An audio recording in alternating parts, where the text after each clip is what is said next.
When we finally decided we need to find out what's going on, we asked. And he helped us understand that an angel had been in our presence. So, and this is what he shared. Would you like to write this down? The now broken city of spiritual Babylon will soon be raised up. The government of this repaired house will be as follows. Under the head will be 3 groups, each containing 13 members.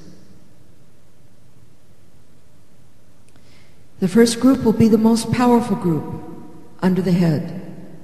It will consist of 13 cultic world leaders such as the Dalai Lama. The second group, am I moving too fast? Tell me where you lost me.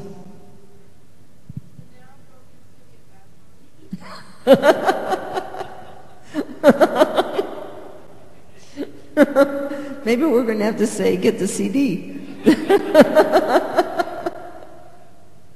Is soon to be raised up. Under the head will be 3 groups of leaders. Each group will contain 13 members. The first group will be the most powerful, and it will contain 13 world leaders, cultic leaders of the caliber of the Dalai Lama. The second group, also containing 13 leaders, will consist of mature prophets from the stage of Christianity. Isn't that scary? 13 prophets, Christian prophets, are going to sell out to the enemy. But the church will not know it. They won't realize that these prophets have gone bad. The third group will be made up of priestly order workers, again coming from the Commonwealth of Christianity.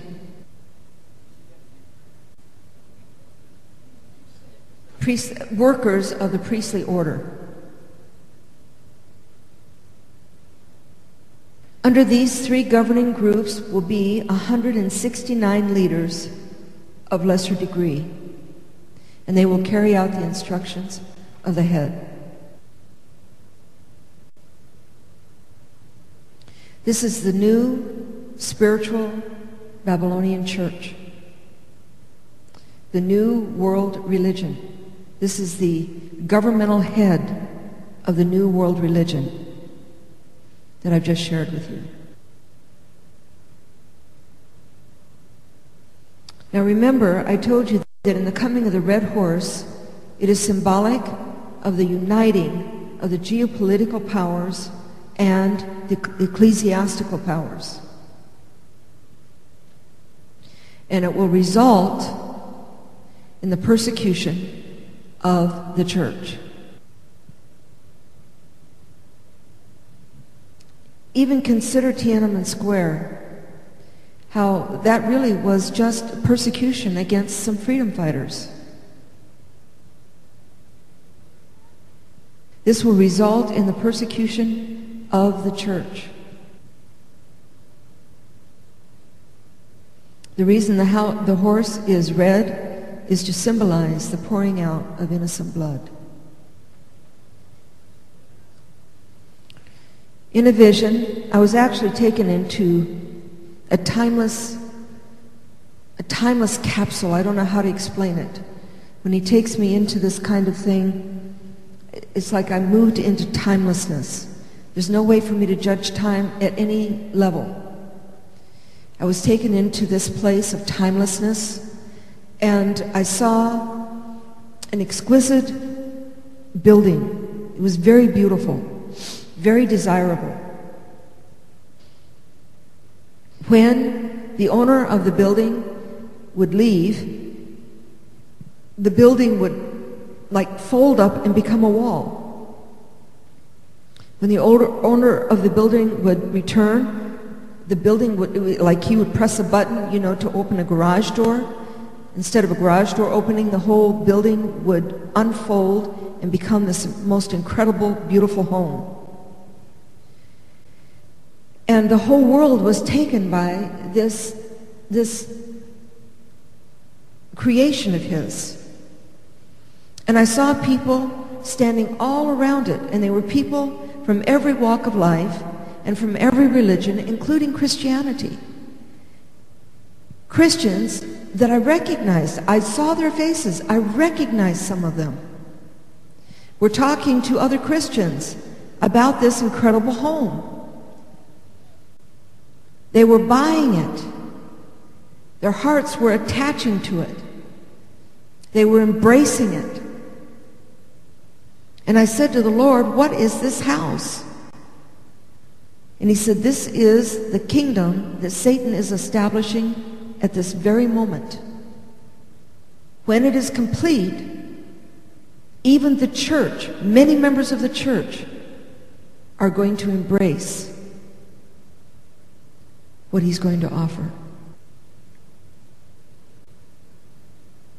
It's going to look exceptional. It's going to feel exceptional. One of the things that it is going to look the most like is a house of love. But in the end, the deception will bite like a serpent. You've got to know your Bible. Not only do you have to know your Bible, but you have to know the Lord of the Bible. Daniel warned us that a great deception was coming, and even many great people would fall in that hour. But those who know their God, he didn't say those who know doctrine, although that is important. But he said those who know their God will do great exploits in that hour. Many will fall. He warned us, didn't he? There is a great deception coming. You think, well, I will never fall. I will always believe the truth. But you don't know the power of deception. When deception comes to you, you take a man and a woman who could be friends for years, and then a spirit of deception comes, and they enter into something that is unlawful and illegal, something they wouldn't have done in their own heart, in their own flesh. But now a satanic power has come, a deception has come, and they begin to believe things they shouldn't be believing. You can never be so arrogant as to believe that you cannot be deceived. The minute you make that kind of decision, you're wide open to the enemy. That's why the Bible warns us to walk out our salvation in fear and trembling.